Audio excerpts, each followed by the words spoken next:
Yo, this is Benjamin D'Souza, the Yaochuan Emperor, back with another vid. I want to make this quick, but who knows? You know, when the waters get to flowing, there ain't no telling what's gonna come out. You feel me? But I do want to address something that I feel is very poignant as it pertains to black people. And when I'm talking about black people in America, I'm talking about the North American Aboriginal. I mean, let's go ahead and make distinctions right now, straight off the rip. The North American Aboriginal, you know, from the southeastern tribes, you know, the Cherokee, the you know, in the creeks and all that, from the Mississippians, the Choctaw and whatnot, and the plains and everywhere in between, and the Caribbean, excuse me, Central South American Negro, you know, the Caribs and the Tainos and Ting. And lastly, but definitely not least, the African. I just want to clear some air as it pertains to these three demographics, because as you know, if you follow my catalog, myself, my genetic makeup constitutes 2 out of those 3 demographics, that being the North American and the South American Caribbean.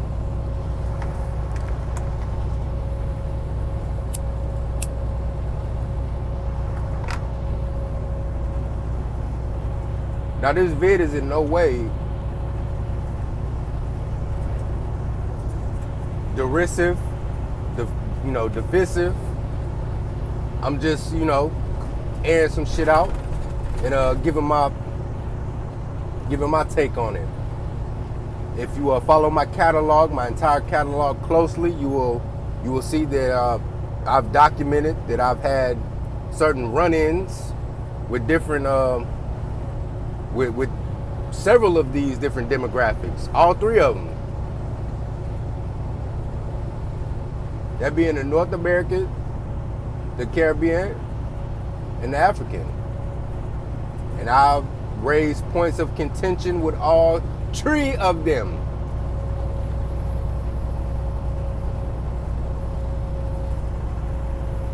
But in today's video, I want to speak on some observations, some recent observations and some past observations as it pertains mostly to the North American and the African in particular.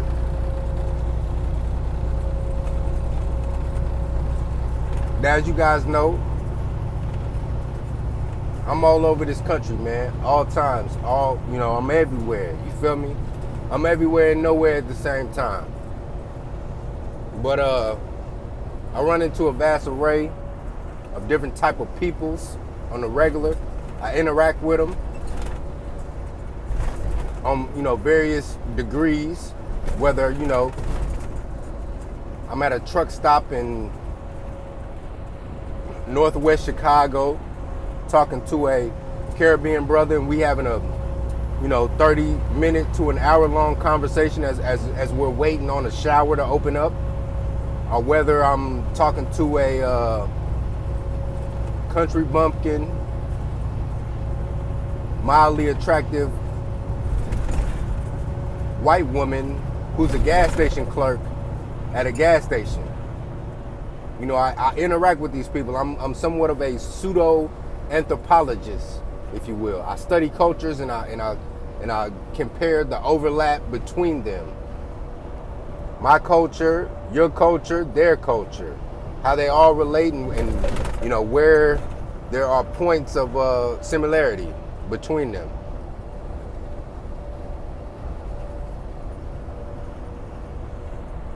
Now, a couple of observations that I've made over the years as it pertains to the interaction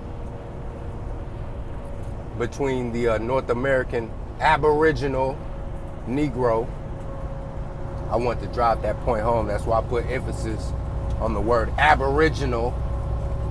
And the African, the Bantu, you know, whatever, you name it.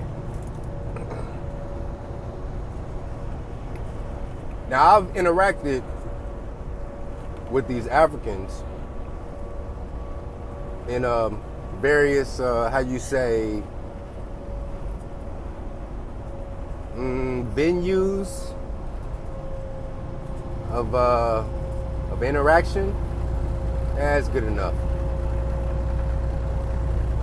You know, I've worked with them. I've befriended some of them. I've even dated some of them. And I've also been at sword's point with some of them.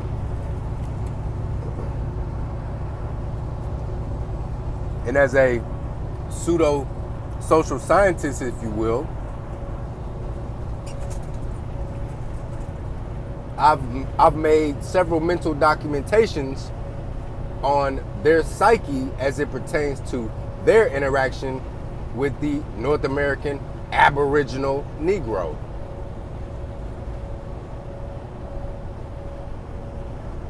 And this is what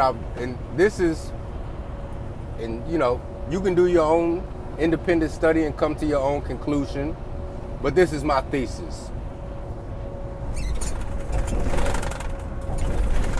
My social investigation of, in particular, the African, I've come to the conclusion that this term, this thing called tribalism, is very apparent on the continent of Africa.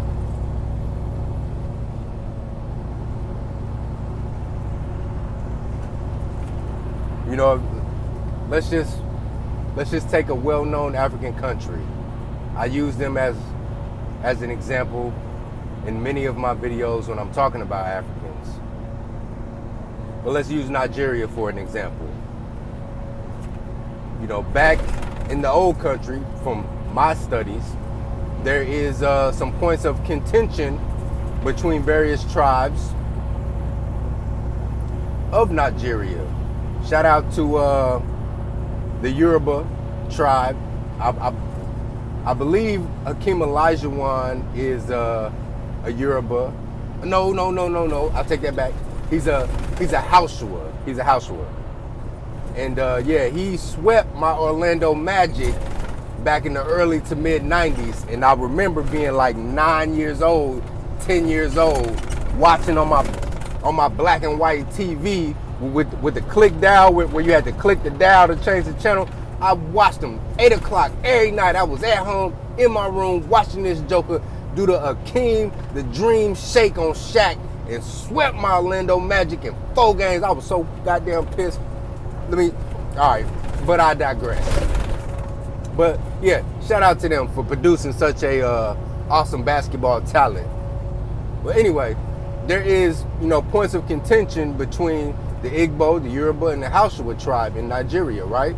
And it's based on cultural norms and cultural abnorms and different variations within all 3 of these tribes' culture.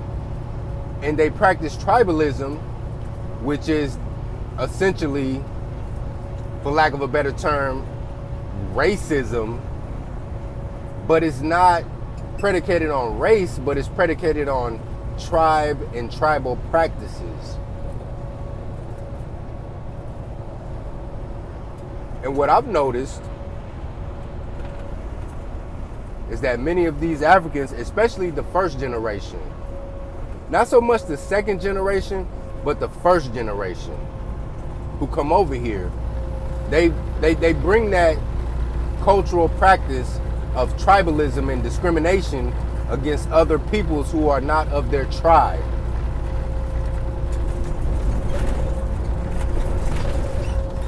Now, my point of contention as it pertains to Africans is that they are venomous and vigorous when it comes to implementing this tribalism against North American Aboriginal Negroes. But when it comes to other groups of people, i.e. white, Latino, Asians, they are as, how you say, timid as an abused shelter dog. You know what I'm saying? Like you know, one of them dogs that you give from the shelter that's been abused and shit, that'll go scurry up under your bed and get the yapping and shit at any stern footstep that they hear. Yeah. When it comes to them white folks though, shit. They tuck their tail and cower, and you know, their posture gets very, very meek, if you will. Now, this is not for all. I'm not speaking on all. But this element amongst those people are present, and I've witnessed this. Now, if you follow my content, you will know about the certain interactions that I've had with certain Africans that I worked with at this hospital back home or whatever. And yeah, when it came to me, shit, they got the spears out, they got the swords out, they got the, they brought the shields out. They got the, doing their war dance and they war chant when it came to me. But when it came to that white person, shit, it was, oh, Jesus, in Jesus' name, I am a Christian. I believe in Jesus. I do not participate in any nefarious actions because I am a child of Jesus. I'm sorry, I gotta work on my African accent. It's bad, I know, but you get my point.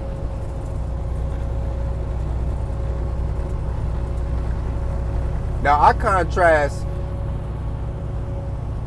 that particular, how you say, deposition, if I'm even using that right, towards me being a North American Aboriginal Negro in a controlled environment like a hospital or a job or a factory or something like that, as opposed to coming across me on, let's say, the open road in southern Illinois, southern Indiana, northern Kentucky. Now, I'm just now leaving a place in southern Illinois close to the Kentucky border. It's coming out of a gas station. Excuse me. Now I go to the counter to purchase a delicious fountain drink.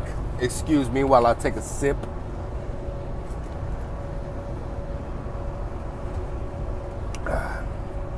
And there were several Africans.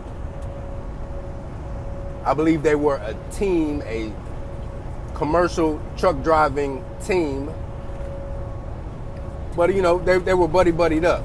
You can look at them. Their phenotypes were very, very similar. When they spoke with a very, very, essentially the same dialect. So I surmise, hey, those two are countrymen. If not, they are related in some way, form, or fashion.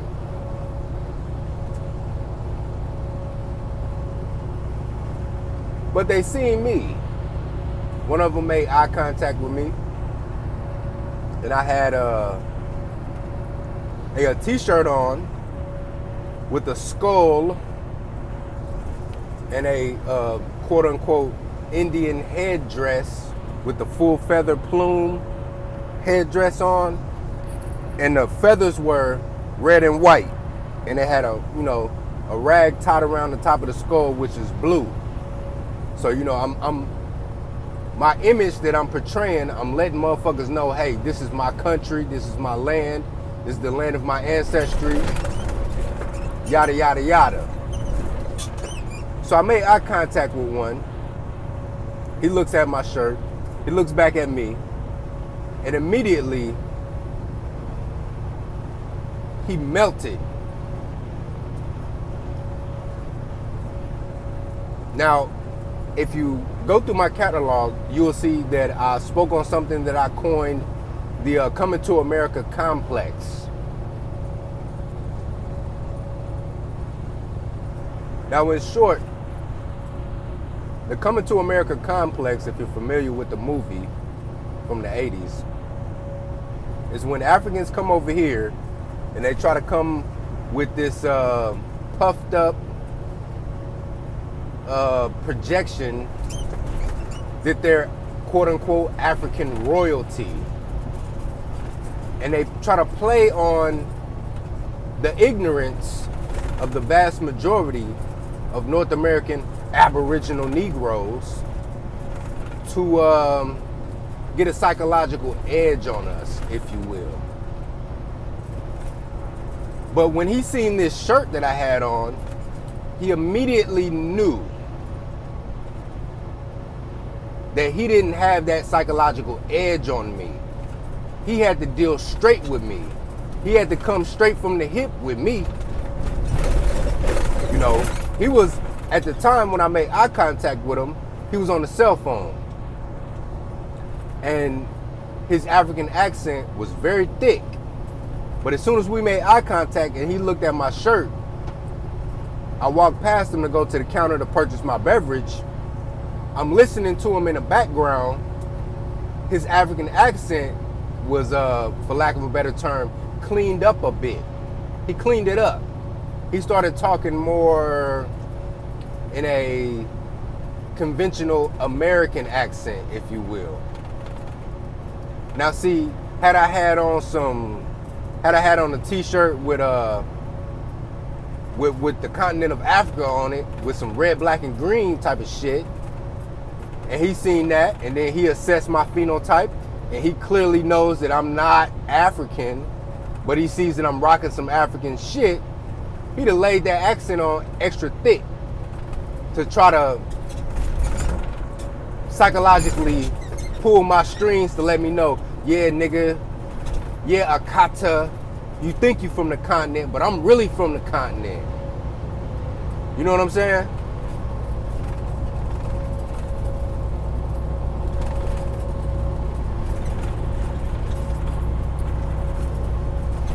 But when I got back to my vehicle, I got in my vehicle and I began to drive off the lot. I'm sipping my beverage. I got my beverage in hand, right? Now, one of the Africans was walking past, and I'm driving past him. He looks at me, I look at him. He nods his head and tips his beverage to me in deference. I then, in turn, nod my head and tip my beverage to him.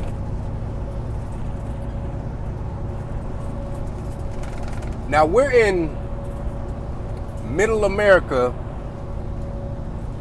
bumblefuck, scrubberfuck, Illinois. Think about this. There's more of us than it is of them. So when they're out here in the wild, if you will, they gotta kind of fall in line and give deference and try to team up with us for their self-preservation, as opposed to, let's say, in a hospital, if you will, where there's a sizable portion of them who are members on the staff and in the management and whatnot, so they feel insulated and insecure. You know, when they're in that environment, shit, you know, a nigga like me is a kata all day. You feel me? But when I'm out here in scrubberfuck Illinois, where it's a majority white town with a sparse North American Aboriginal population, they recognize the landscape and they like, shit, I need to go ahead and make alliances where I can make alliances. You feel me?